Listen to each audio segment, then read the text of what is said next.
अयोध्या के राजमहल में उस दिन एक विशेष गंभीरता छाई हुई थी। नगर के द्वार पर शंखनाद हुआ और राजसभा में सूचना पहुंची, महर्षि विश्वामित्र पधारे हैं। राजा दशरथ तुरंत सिंहासन से उतर आए। जिन चरणों में तपस्या की धूल जमी हो, जिन नेत्रों में युगों का तेज हो, ऐसे ऋषि का स्वागत राजा के लिए नहीं, धर्म के लिए आवश्यक होता है। दशरथ ने महर्षि का विधिवत स्वागत किया, अर्घ्य, जल और आसन अर्पित किया। तत्पश्चात महर्षि विश्वामित्र गंभीर स्वर में बोले, राजन, आपने हमारा स्वागत कर अपने कुल की मर्यादा बढ़ाई है। हमें आप पर पूर्ण विश्वास है। राजा जो वचन देता है उसे निभाता भी है।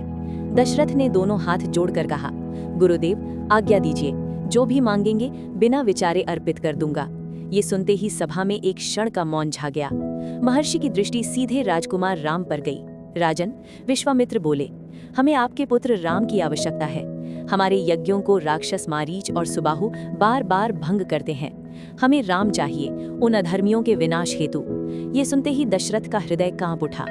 राम अभी तो बालक हैं, हाथों में धनुष अवश्य है, पर युद्ध का अनुभव कहाँ? दशरथ की आंखें भर आईं। गुरुदेव, राम अभी कोमल हैं, उन्हें युद्ध का ज्ञान नहीं। आप चाहें तो मैं स्वयं सेना लेकर चलूं, पर मेरे पुत्र को इस संकट में न डालें। सभा में सन्नाटा था। तभी महर्षि विश्वामित्र के नेत्रों में तप का तेज प्रकट हुआ। राजन, राम कोई साधारण बालक नहीं, इनके श्वास प्रश्वास में भी ब्रह्मास्त्रों की शक्ति है। इनके भीतर अधर्म के विनाश का दिव्य संकल्प है।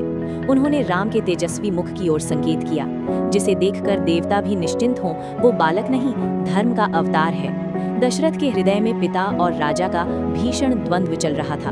अंततः उन्होंने मस्तक झुका दिया। यदि यही राजधर्म है तो मैं वचन देता हूँ, राम आपकी आज्ञा में है। दशरथ ने राम को बुलाया। राम ने चरण स्पर्श किए। पुत्र, दशरथ ने कांपते स्वर में कहा, ऋषि के साथ जाओ, उनके वचन को बिना प्रश्न पूर्ण करना, और संकट आए तो धर्म के मार्ग से एक क्षण भी न हटना। राम ने शांत स्वर में उत्तर दिया, पिताश्री, आपकी आज्ञा ही मेरा धर्म है। लक्ष्मण भी साथ चल पड़े। वन की ओर बढ़ते हुए महर्षि ने राम को दिव्य अस्त्र शस्त्रों का ज्ञान दिया, बल नहीं, संयम के साथ प्रयोग का ज्ञान। अंततः वे उस वन में पहुंचे जहां राक्षसी ताड़का का आतंक था। उसके गर्जन से पृथ्वी कांप उठी।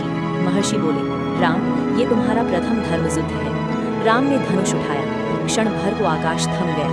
एक ही बाण में अधर्म का अंत हो गया। ताड़का का पतन होते ही वन शुद्ध हो गया।